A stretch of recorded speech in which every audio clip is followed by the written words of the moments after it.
Bien, este material ya está subido en el aula virtual, pero les va a aparecer a ustedes mañana sábado a partir de las 8 de la mañana, porque he ido programando las clases, siempre le va a aparecer al día después a las 8 de la mañana. ¿Sí?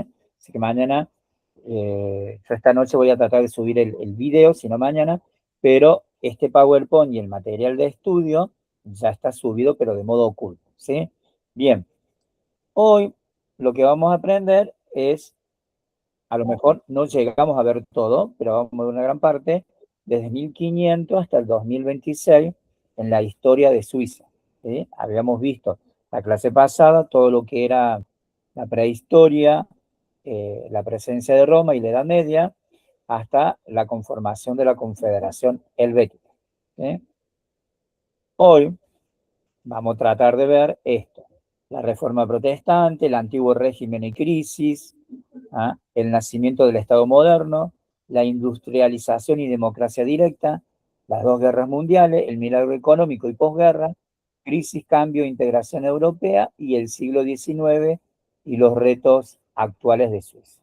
¿Eh? Bien, vamos a ubicarnos en el periodo del 1500 al 1648 en el marco histórico que es la Reforma Protestante. Lutero, este monje agustino, se separa de la Iglesia Católica con sus 96 tesis expuestas en la puerta de la Catedral de Ulm, donde reclamaba a la Iglesia un montón de cosas, entre ellos, por ejemplo, la venta de un puesto en el cielo. Eh, Podías comprar tu perdón y eras perdonado y supuestamente ibas al cielo, y aparte reclamaba otras cosas, por ejemplo, el uso de las imágenes, porque los curas no se podían casar y todo lo demás. Suiza en esa época pertenecía al Sacro Romano Germánico, al Imperio Romano Germánico, ¿sí? Y se va a ver envuelto en este movimiento dentro de la Iglesia Católica, que es la Reforma Protestante, ¿sí?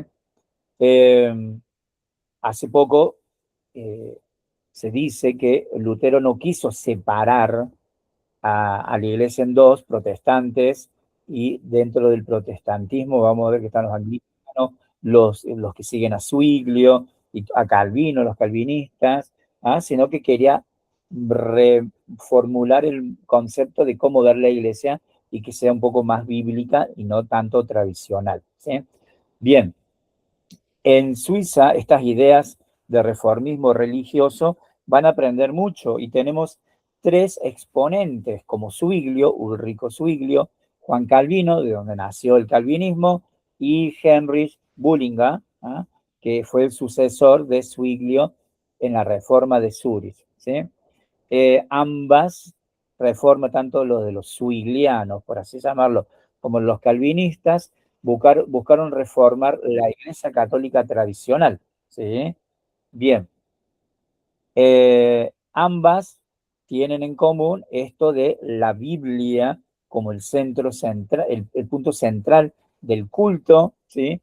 En los calvinistas van a ver que ellos creen, primero, que Ginebra se convierte como la Roma protestante o el Vaticano protestante, el centro del protestantismo, ¿sí? Tanto de Suiza, Alemania, Francia. En Francia va a suceder que después, un 24 de agosto, está subiendo algo, perdón, un 24 de agosto, espera, un 24 de agosto del 1580 pasa la noche de San Bartolomé, donde los protestantes eran llamados hugonotes. Hay una gran matanza de hugonotes como para sacar este virus, como se decía en la iglesia de Richelieu, del cardenal Richelieu, que atentaba contra eh, el poderío, por así decir, de la iglesia católica. ¿Sí? Bien, pero el calvinismo no solamente profesaba la predestinación, esto de como que nosotros venimos al mundo y ya está todo dicho, está todo escrito en un libro de la vida, ¿sí? Y espero que le responde a una de las alumnas, así es, sí, subió Alicia. Creo que está Alicia acá. Hola Alicia, ¿cómo anda usted? Bien. Y también apostaba en el trabajo. ¿Mm? En el trabajo era como que alcanzábamos a Dios. Zwinglio también es como que proclama que las iglesias debían ser austeras, porque van a ver que tanto las iglesias calvinistas como las de Zwinglio no tienen mucha decoración. Primero que borraban las imágenes religiosas, no había imagen, dejan de creer en la Virgen María y en los santos y se enfocan en la cruz y en Jesús. Entonces, una entrada a una iglesia calvinista de esa época estaba la cruz, podía haber unos floreros, el altar con el mantel, pero muy austero porque era la austeridad. Eh, en contraposición, vamos a ver que la Iglesia Católica eh, nace el periodo arquitectónico del barroco. ¿Ah? Vieron que las iglesias del barroco son muy exuberantes. Acá, por ejemplo, la Catedral de Córdoba es una iglesia barroca. Ustedes entran, está lleno de imágenes, está lleno de pintura y de mucho adorno. Cosa contrario que era lo que propugnaba la Reforma Protestante. ¿Sí? El catolicismo decía que en el lujo, en el boato, encontrábamos a Dios, y los luteranos o los calvinistas o los zwinglianos decían que no, que tenemos que ir al oficio el domingo, ¿sí? A escuchar la cena del Señor, no la misa, porque ellos decían que emulaban lo que hizo Jesús en la última cena. En cambio, la iglesia católica decía no, es la transubstanciación y todo lo demás. ¿Sí? Eh, entonces tenemos estos tres grandes personajes, ¿sí? Y hitos claves, ¿ah? Por ejemplo, en 1515 la batalla de Marignano, el fin de la expansión territorial, o sea, los católicos van a vencer esta batalla en la guerra de los 30 años, como se llama, la guerra de la lucha por el protestantismo y el catolicismo, y es como que frenan la expansión de los protestantes. En 1516 hay una paz perpetua con Francia, inicio de la neutralidad, inicia la famosa neutralidad de Suiza, ¿sí? 1519 Zwinglio inicia la reforma en Zúrich, construyendo las primeras iglesias de la reforma. ¿Ah? En 1531 está la segunda batalla de Capel, muere Zwinglio en esta batalla, porque él va a luchar, él como pastor va con sus ovejas, como dice, a defender a la religión nueva que había nacido. 1536, bueno, él muere, perdón, Zwinglio, y lo va a reemplazar Heinrich Bullinger, o Bullinger, como quieran llamarlo, en la conducción de esta nueva iglesia o movimiento religioso que estaba naciendo. Calvino en 1536 se establece en Ginebra, que ahí vieron que dice que se convierte en la Roma protestante, y en 1648, cuando termina la guerra, el Tratado de Westfalia en Alemania, se reconoce la independencia formal de Suiza del Sacro Imperio Romano Germánico, y también se va a aceptar la diversidad de culto, que puedan convivir el catolicismo y el protestantismo en Suiza. Mucho antes que en la Alemania. Alemania después pasó un tiempo para que aceptara las dos religiones, pero Suiza fue un modelo, un ejemplo de la tolerancia hacia la religión. ¿No? Calmados los ánimos, por así decir, como digo yo, con calmados los ánimos con esto de la, ¿cómo se llama? De la reforma protestante, van a ser el antiguo régimen. Recuerden que el antiguo régimen, como se conoce, como dice acá, y su crisis, el antiguo régimen, eran los reyes que habían adherido a un movimiento político que se llamaba el absolutismo divino. El rey era elegido por Dios, por los príncipes. Y cuando el rey hablaba, el emperador hablaba o el príncipe hablaba, era el mismo Dios que hablaba a través de ellos. El absolutismo divino que alcanza su magnitud en la Francia de Luis XIV, Luis XV, Luis XVI. ¿Sí? En otros países donde había condes o principados no eran tanto. Y Suiza no era exenta a este movimiento político. Primero que en esa época había una oligarquía patricial o patriarcal, como quieran llamarlo. Había grandes ciudades como Berna, Zúrich y Basilea, gobernadas por familias patricias ilustres, que venían desde la época de la conformación de Suiza o de la Suiza romana, ¿ah? Que cerraban el acceso al poder a otras.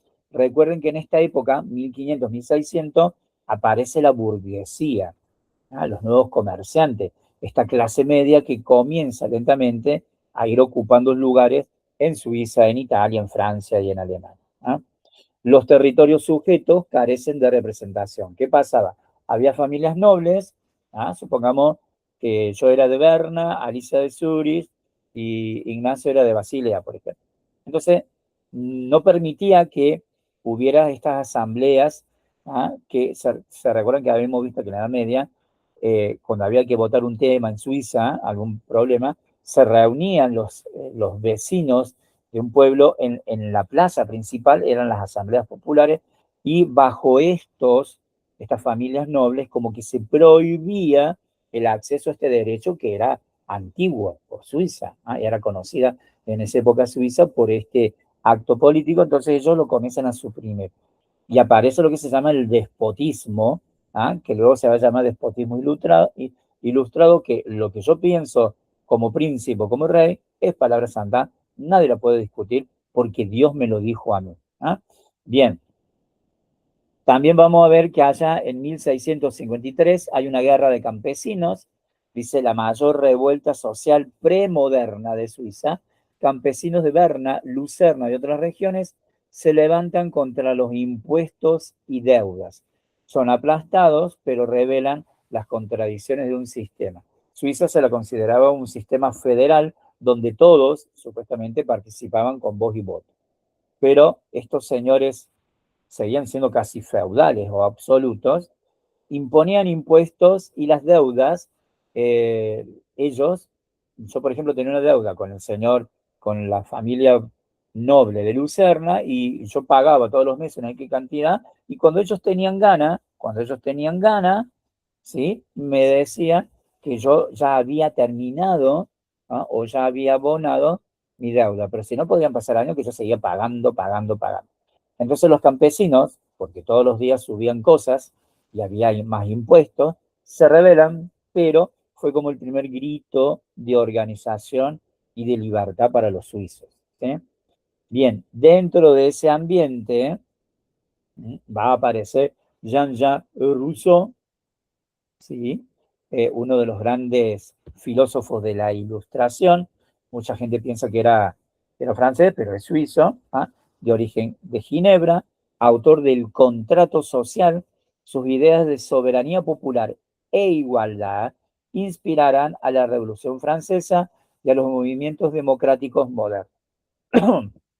El contrato social era esto de que el Estado debía hacerse cargo de ciertas cosas del Estado, como la educación, la salud, que va a ser la base para las futuras revoluciones que van a venir en el siglo de 1800, las revoluciones europeas, el nacimiento de la República Helvética, de la República de Italia o el Reino de Italia, el Reino de Alemania, el primer Reich y todo lo demás, ¿sí? Entonces, Jean-Jacques Rousseau, desde su ciudad de Ginebra, comienza a ir premoldeando el nuevo mundo o el nuevo orden que va a triunfar con la Revolución Francesa en 1789, ¿sí? Muy bien. Si no por ahí no lo han leído, es un buen libro, El Contrato Social. Yo después voy a ver si lo encuentro en PDF y se lo subo ahí al Google Classroom para quien lo quiera leer, ¿sí? Está muy bueno. Bien, y la República Helvética van a ser de 1798 a 1803. Francia invade Suiza y proclama un Estado unitario, o sea, une todos los cantones, ¿ah? Y centralizado en la capital de esa época, que era Berna, y no en los cantones, no le da una concepción federal. Es el primer intento moderno de organizar Suiza como una nación unificada. Es como que los cantones se habían unido, pero tenían la libertad, ¿no? Por ahí algunos cantones se consideraban Suiza, otros no, por ahí cuando había guerra se unían y formaban la República Helvética o la Confederación Helvética, pero este intento de primer unidad de república va a fracasar políticamente, pero va a modernizar las instituciones, ¿eh? Aparece esto del poder ejecutivo, el poder legislativo, el poder judicial, la soberanía popular, el soberano es el pueblo que vota y decide sus representantes, y el concepto de la soberanía nacional. Somos Suiza, nos llamaremos república, confederación, pero tenemos un origen común, que son nuestros cantones, el pueblo, los idiomas, las tradiciones.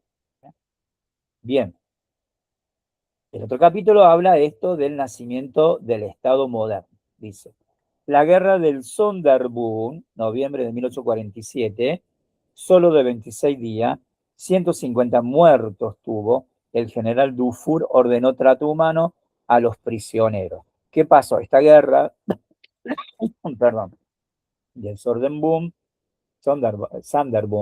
como se dice en Dodge, buscaba volver a la tradición de la Asamblea Popular. ¿No? Duró pocos días, este general es como que vence, y el trato humano. Este trato humano va a hacer que después vaya a crearse la famosa, el Comité de la Cruz Roja, de que tanto los que habían sido vencidos como los vencedores tienen derecho a recibir tratamiento médico en el campo de batalla, a tener una sepultura y todo lo demás. Por eso lo de trato humano. Suiza comienza en estos periodos de guerra que había en Europa a tratar de manera humana a los vencidos, a los caídos en la guerra. Pero antes de 1847 había pasado el Congreso de Viena, había sido destituido Napoleón como emperador de Europa. ¿Y qué pasa? Este Congreso que se reúne en Viena, en Österreich, reconoce internacionalmente la neutralidad perpetua de Suiza e incorpora a los cantones del Valais, Ginebra y Neuchâtel a la Suiza como hoy la conocemos.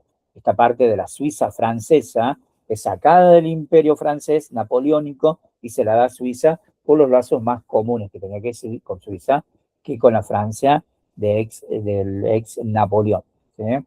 Recuerden que en este periodo, desde 1830 al 60, comienzan, está primero un movimiento literario, esto lo vamos a ver cuando veamos literatura suiza, el romanticismo que nace en Alemania, en Suiza, en Italia y en Francia. Y también están las revoluciones románticas, la independencia de Bélgica, la constitución del Primer Reich, Suiza, que se la reconoce como república, el Reino de Italia, Francia, con el imperio napoleónico de Napoleón II, que era el sobrino de Napoleón, España, que se unifica y forma el Reino de España, igual que Portugal, Grecia, todas esas cuestiones en las revoluciones románticas. Y acá vemos, por ejemplo, 1803, la acta de mediación napoleónica, como que Napoleón la incorpora a Suiza al imperio, pero le daba algunos derechos. En 1815 tenemos el Congreso de Viena, que se reconoce que para siempre de por vida Suiza va a ser neutral. 1845, la formación del Sonderbund, de esta guerra de la Asamblea, la guerra del Sonderbund de 26 días, y al final, en 1848, después del final de esta guerra, se va a elaborar la primera constitución federal del Estado moderno de Suiza. Es muy importante esta constitución, creó el Consejo Federal, 7 miembros, el Parlamento bicameral con la Cámara de Diputados y Senadores, el Tribunal Federal y la ciudadanía unificada. Toda la gente que vive en los cantones que conforman Suiza son suizos y tienen la ciudadanía suiza. No es que tenían la ciudadanía valesana, de Lucerna, del Ticino. Ahora son suizos. Y es la acta del Estado fundacional de la Suiza moderna, esta constitución de origen federal y no unitario. Bien, ahora vamos al periodo de 1848 a 1914. Es el periodo de la industrialización. Recuerden que está la primera revolución industrial y la segunda revolución industrial en auge. Suiza no es ajena a lo que está pasando en la Inglaterra industrial. En la economía se da una expansión ferroviaria masiva. Recuerden que uno de los mejores trenes o red ferroviaria del mundo es la de Suiza. Tenemos la industria relojera del Jura, esta región de Suiza. Aparece la fundación del Credit Suisse, este banco, miren, en 1856 se crea. Aparece el Banco Nacional de Suiza en 1907 y se da una gran expansión en la industria textil y en la máquina. Comienza la industria relojera, la industria del tren. Acá ya comienza la economía esta de los bancos, el secreto bancario, todo lo demás, y una gran expansión en máquinas debido a las zonas que eran cultivables, los tractores, la maquinaria para el campo y también la industria textil.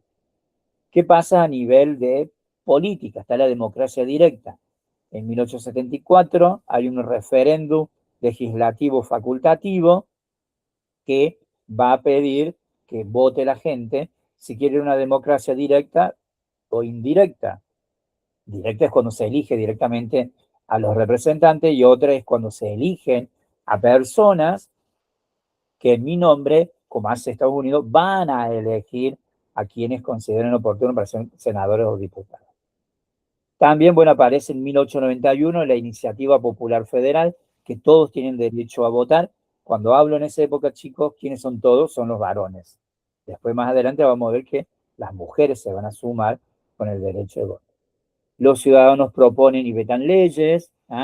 Yo podía proponer una ley para saber cuánto, para establecer el precio del kilo de queso que sea uniforme en toda Suiza. O podía, a través de la participación popular, que eran los métodos de la Constitución de esa época, votar en contra de un aumento o a lo mejor, dividamos el cantón del Valais en dos, también se podía votar.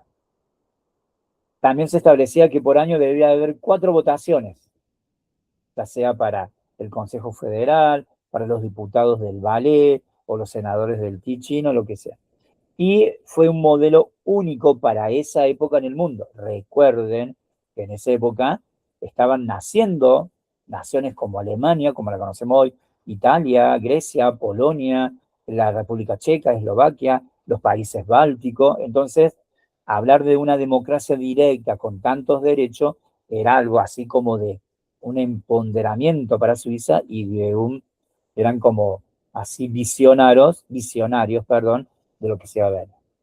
Y a nivel de humanitarismo, aparece Henri Dunant, funda la Cruz, el Comité Internacional de la Cruz Roja, en 1863, la primera convención de Ginebra que establece estos derechos de que cada caído en una batalla, en una guerra, tienen derecho a ser atendidos como seres humanos, el derecho a la salud, ¿sí? A un entierro. Ginebra se convierte en la capital humanitaria, aún lo sigue siendo. Aparece el derecho, Suiza establece el derecho internacional humanitario. En esa época también se va a abrir en los países musulmanes la Media Luna Roja, y todavía no estaba Israel, pero más adelante se va a abrir la Estrella Roja internacional. ¿Sí? Toma los colores, invierte los colores de la bandera de Suiza donde había nacido, por eso es la Cruz Roja. ¿Sí? Bien, y comienza a circular y a rumorearse en el mundo y a sonar mucho esto del derecho internacional humanitario. Todos somos humanos, más allá de la guerra, y tenemos derecho a la salud. Y también se establece la neutralidad como recurso diplomático. Desde esa época, Suiza comienza a no participar de guerras, ¿sí? Se aleja del mundo de las guerras y comienza a ser neutral. No puede ser invadida, y si es invadida, los países vecinos deberían responder, inclusive Suiza. Suiza hoy en día tiene un derecho por las dudas, un ejército, perdón, por las dudas, le pueda pasar algo. El sufragio proporcional aparece en 1918 y la democracia directa son la contribución más original de Suiza al pensamiento político moderno. Bien, va a venir el periodo de las dos guerras, 1914-1945.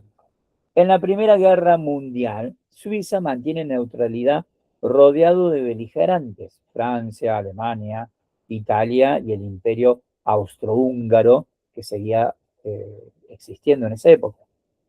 había suizos germanófonos versus francófonos. Los alemanes los suizos alemanes estaban en contra, se peleaban mucho con los suizos franceses. En 1918, cuando está terminando la Primera Guerra Mundial, va a haber una huelga general. ¿Por qué? Porque esta crisis social interna, desde a quién vamos a responder, había gente que decía, no hay que ser neutrales, hay que participar de algún bando, entonces va a provocar una huelga general y va a tratar de restablecer la paz entre los suizos, ¿no? Y en 1920 se forma la Sociedad de las Naciones como un preconcepto de la Organización de Naciones Unidas, después de la Segunda Guerra Mundial, donde Suiza va también a tener preponderancia en la toma de decisiones con los países vencidos, como Alemania, ¿ah?, como Italia, ¿ah?, como el Imperio Austrohúngaro, que deja de aparecer el imperio para llamarse la República de Austria. Acaba la monarquía, ¿ah?, y recuerden que la Primera Guerra Mundial es iniciada porque matan al príncipe heredero de Francisco José en Bosnia, el príncipe heredero de Hungría. Pasa el periodo de la entreguerra. Recuerden que en esa época, en el periodo de la entreguerra, comienza la Rusia, por así decir, comunista, la Alemania nazi, en España comienza a surgir Franco y todo lo demás, y Suiza trata de mantener su neutralidad. Suiza fue también mucha gente que escapaba de estos estados totalitarios como Italia, con Mussolini, con Hitler, con Franco. Suiza va a comenzar a recibir gente y también los bancos van a comenzar a recibir oro de los nazis y de estos estados totalitarios que muchos les criticaron, pero como había el secreto del derecho bancario, nadie podía saber de quién era. A Suiza le convenía porque aumentaba sus reservas y todo lo demás, que después, vamos a ver más adelante, va a pedir perdón no es que estaba a favor de los nazis, pero al recibir dinero de los nazis o estados totalitarios, como que de pensamiento más o menos avalaba estas ideas, ¿eh? En la Segunda Guerra Mundial, Suiza, los aliados de la guerra, decían que era un islote rodeado de las potencias del eje. Cuando hablamos del eje, en esa época era Alemania, los países beligerantes e Italia, con Japón. Japón no es frontera con Suiza, pero es como que miraban mucho los suizos. Y del otro lado teníamos a Francia. Austria había sido anexionada. Bueno, también Francia había sido, en principio de la Segunda Guerra Mundial no, pero después, a mediados de la guerra, Francia, Austria, es como Italia rodea el imperio nazi, rodea a Suiza, y por eso era el islote dentro de este imperio nazi. Es como que brillaba Suiza, que era neutral, ¿eh? Bien, el general Guisan y el Reduit Nacional, Defensa Alpina, este general Guisan prepara el ejército de Suiza, si bien era neutral, por las dudas, la Alemania nazi se atreviera a atacar a la neutralidad de Suiza. Esta misma neutralidad se va a ver reflejada en otro pequeño país que se llama San Marino, que está dentro de Italia. Eran los únicos países, por así decir, que no sufrieron la invasión de nadie, ¿no? Bien, se establece el comercio con el Segundo Reich nazi, la comisión Bergier, que ya vamos a ver qué pasa con esta comisión más adelante, pero vayan reteniendo este nombre. Y también hay restricciones a refugiados judíos, una autocrítica histórica. No se permitió, si bien recibían judíos, pero a escondidas, pero no se permitió el ingreso de judíos, ¿eh? Se pidió perdón, de manera histórica más adelante, pero algunos aludían por el origen alemán, de Suiza, como que no los quería y todo lo demás, ¿sí? Bien, y aquí habla de la Comisión Berger, 1996-2002, dice, encargada por el gobierno suizo, o sea, no hace mucho, documentó las relaciones económicas con el Reich nazi y la gestión de bienes de víctimas del Holocausto. Fue un ejercicio de autocrítica histórica notable que generó un fondo de solidaridad. Si bien se restituye a los judíos que habían depositado en los bancos el dinero, pero el dinero que los nazis, los jerarcas o el imperio nazi había depositado en los bancos, se utiliza para un fondo solidario para ayudar a los países emergentes o en una crisis de un terremoto, de un huracán, como solidaridad de Suiza, como una autocrítica de los suizos frente a lo que había pasado en el Segundo Reich, ¿no? Dice, también se produce avances sociales de entreguerra, el sufragio proporcional, 1918, la jornada de 48 horas por semana y el inicio del estado del bienestar. Todos tienen derecho a la vida, a la vivienda, a la salud, a la educación, a comprarse un auto, irse de vacaciones, a un descanso digno y todo lo demás, ¿no? El estado del welfare, como se dice en inglés, ¿no? Comienza en muchos países que termina la Segunda Guerra Mundial, Suiza comienza a ser una economía que comienza a despuntar junto con Italia, con Alemania que había sido vencida, con Francia. ¿Ah? Ingresamos al periodo de 1945 a 1970, que es el boom de Suiza y el estado de la posguerra. Hay un 100% de empleo a pleno en los años de 1950-60. Todos tenían empleo en Suiza, no había gente desempleada. Y si se quedaba sin empleo, enseguida conseguía un empleo. Ese era el estado del bienestar. ¿Ah? En 1971 comienzan las mujeres a votar, las mujeres conquistan ese derecho. En 1963, la fundación de esta era un espacio de libre comercio, pero no con Europa, que ya se había conformado la Unión Europea, sino que en el EFTA participaba Suiza, Noruega, Islandia y Liechtenstein, países que todavía no habían ingresado a la Comunidad Económica Europea. De hecho, Suiza no ha entrado a lo que se llama el mercado común o la Europa Unida, sigue siendo una isla dentro de Europa, por así decirlo. Y en el 2002 recién va a ingresar Suiza a las Naciones Unidas, ¿eh? Porque vio que su ingreso no impedía seguir manteniendo la típica neutralidad, ¿sí? De hecho, hoy Suiza ha sido invitada por la Europa Unida y todavía no ha aceptado ingresar. Pero durante el boom económico que sigue habiendo, ha tenido crisis económica, aparecen en sectores muy puntuales, grandes fábricas como en farmacia, Rocher, Novartis, Siva y Geigy, que acá tenemos en Argentina. Después en la relojería como el reloj SWAT, aparece en el Jura y en Neuchâtel, el Rolex, reputación mundial. Después los bancos, Zurich se convierte, por así decir, en la capital bancaria, no solamente de Suiza, sino de Europa, y todavía lo sigue siendo. En turismo, los Alpes comienzan a tener preponderancia como destino internacional, Sengolen, el Paso de Gotardo, los lagos alpinos en el Ticino, el cantón de Graubünden, ¿ah? Y después la maquinaria comienza la precisión industrial de exportación. Máquinas para otros países con una precisión exacta, como el reloj. Creo que el reloj de Suiza es la hora oficial. No se, ni se atrasa ni se adelanta. ¿Eh? Bien. Luego del 70 al 2000 viene un proceso de crisis en Suiza y el cambio con esto del nacimiento de la Comunidad Europea. ¿Qué cambios o crisis tiene? En 1973 hay una crisis del petróleo a nivel mundial, ¿ah? Y sacude la economía de Suiza. Comienzan a subir el petróleo, las cosas como o menos como está pasando ahora en este momento en Europa. La industria relojera en crisis, los japoneses comienzan a producir sus relojes y la tradición suiza ve temblar su posición porque los japoneses ahora compiten con Suiza.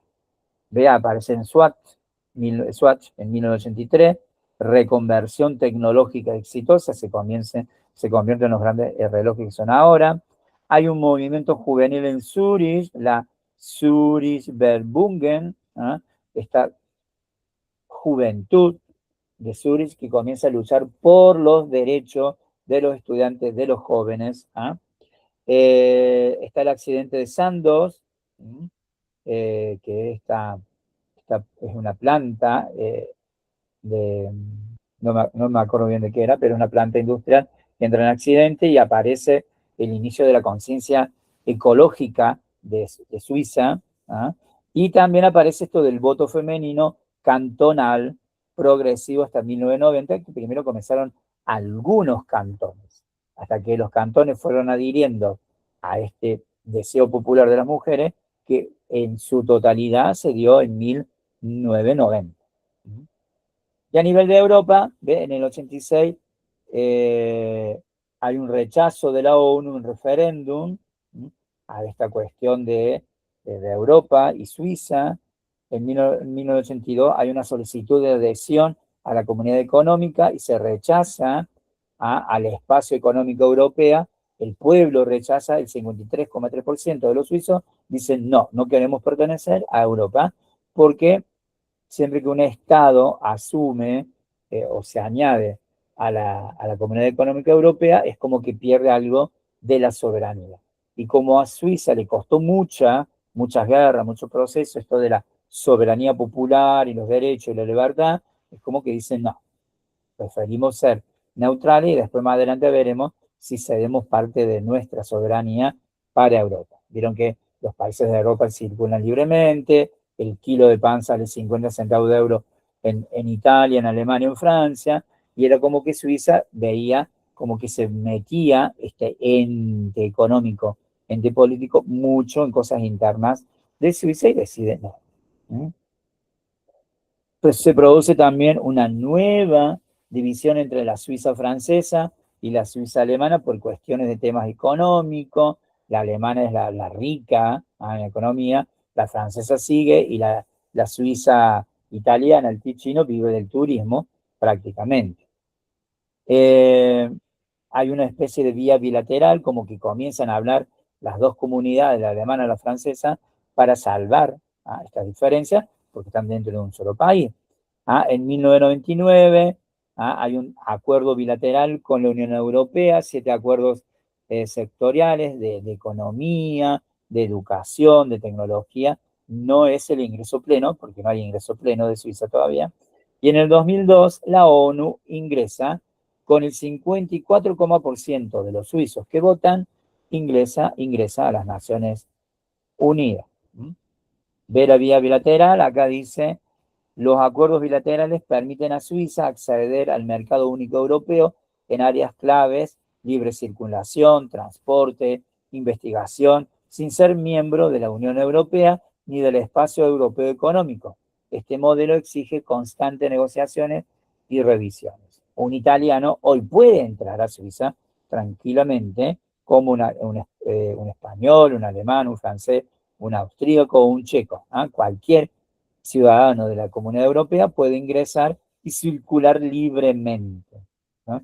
Pero no es una adhesión total, de que a veces en los estados, por ahí si quieren hacer algo, tienen que pedir al Consejo Europeo permiso. Por ejemplo, avisar de que España, por ejemplo, va a entrar en guerra. No solamente que consulta con su Senado español, sino que comunica a las naciones europeas. ¿Por qué? Porque la decisión de España puede afectar a otros países. ¿Sí? Bien, pero los estados bilaterales cada 5 años se van renovando. Y llegamos del 2000 al 26. ¿Qué retos actuales tiene Suiza? Primero, el secreto bancario. El caso VS del 2000, Suiza adopta el intercambio automático de información fiscal 2017, fin del secreto bancario absoluto. Ahora ya no hay secreto bancario a través de documentos, actas entre país y país. No sé, yo, por ejemplo, como presidente de la Argentina, quiero saber qué argentinos tienen depositado en Suiza y si hay, por ejemplo, algún narcotraficante argentino para saber sus movimientos, todo lo demás. Antes no se permitía eso. No, es anónimo la cuenta. Ellos sabían, pero era anónimo, se guardaba el secreto bancario. También aparece esto del cambio climático. ¿Por qué? Debido a la gran industrialización, no de Suiza, sino de los países vecinos, muchos glaciares comenzaron a retroceder entre un 30 y un 50%. Aparece la ley del clima en el 2023, neutralidad carbónica para el 2050. Para el 2050 se busca que los autos sean electrónicos y no petróleo ni nada que ver con el carbón, ¿eh? Que lo viene llevando bien a este plan. Después hay referendos claves, por ejemplo, los minaretes en el 2009 se aprobó, ¿ah? El minarete es esta columna que está en las mezquitas, ¿ah?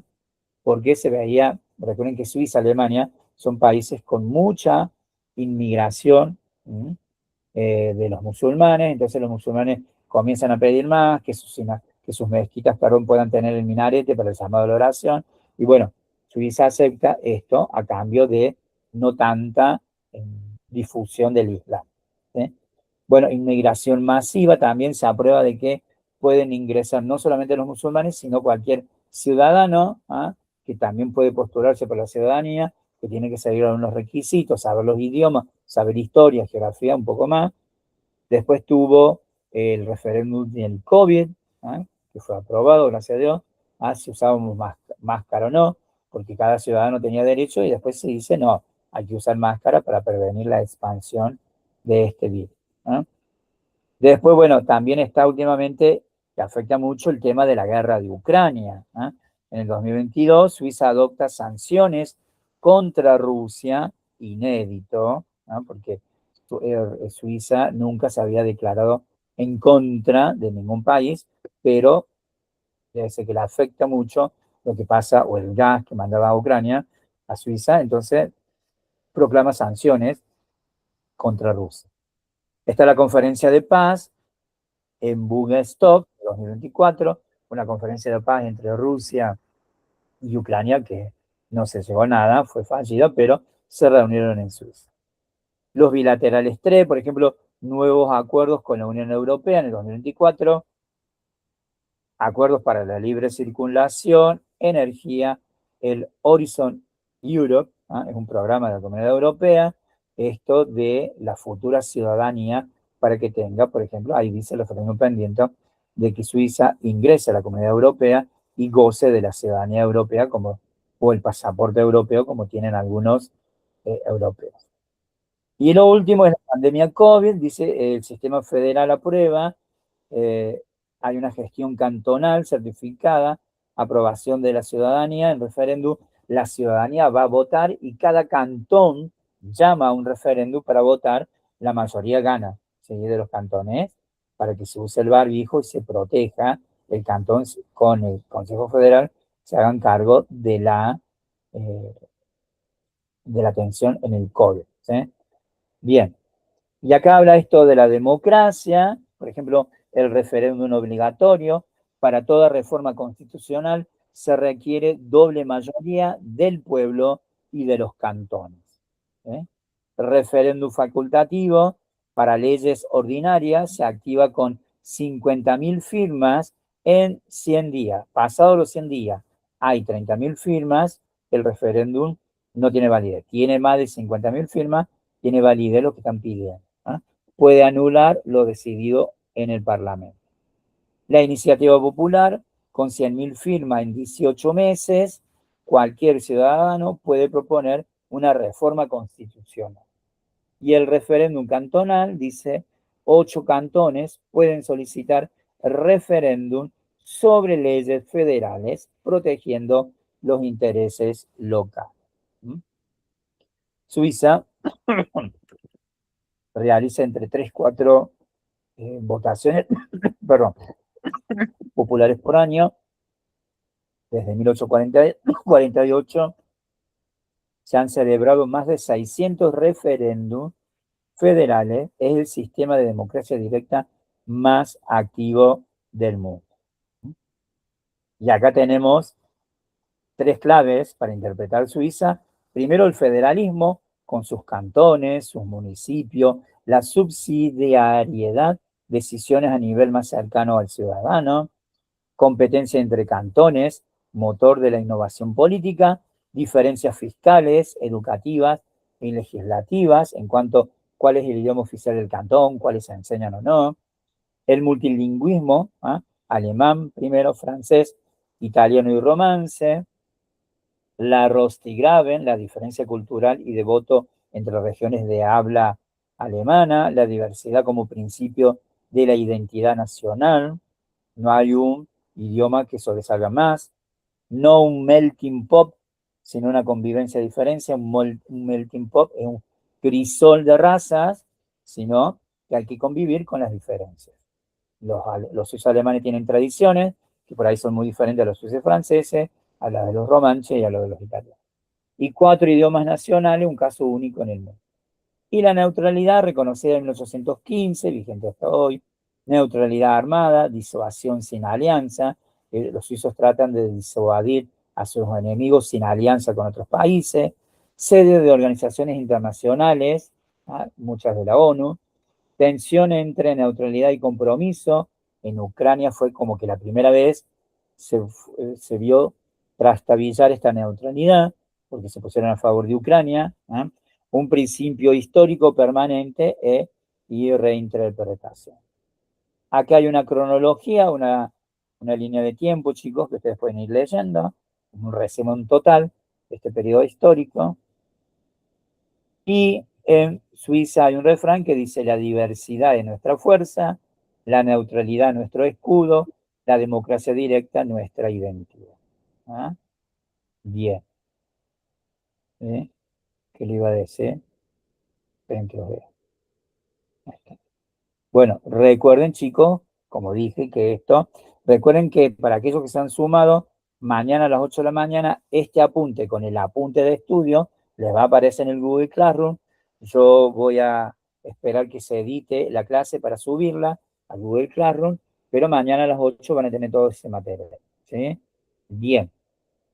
La próxima clase vamos a ir comenzando a ver la historia de algunos personajes importantes de Suiza, como Guillermo Tell, por ejemplo, Rousseau. Vamos a ir viendo un poco la biografía, quiénes eran estas personas en la historia de Suiza. ¿Sí? Bien, no tienen trabajo práctico, solamente lean, ¿sí? Les va a servir para aumentar, así que bueno, así están más tranquilos. ¿Sí? Bien. Cierto que el otro es viernes, día del trabajador. Sí, bueno, no tenemos clases, chicos, van a descansar. Sí, pero yo de todas maneras voy a preparar el apunte de los personajes históricos, se los voy a subir para que puedan ir viendo y todo lo demás y anotando algunas dudas, todo eso. ¿Sí? Bien. Nos vemos. Nos estamos viendo, chicos. Feliz fin de semana. Descansen y nos estamos viendo pronto. Saludos cordiales. Éxito, nos vemos.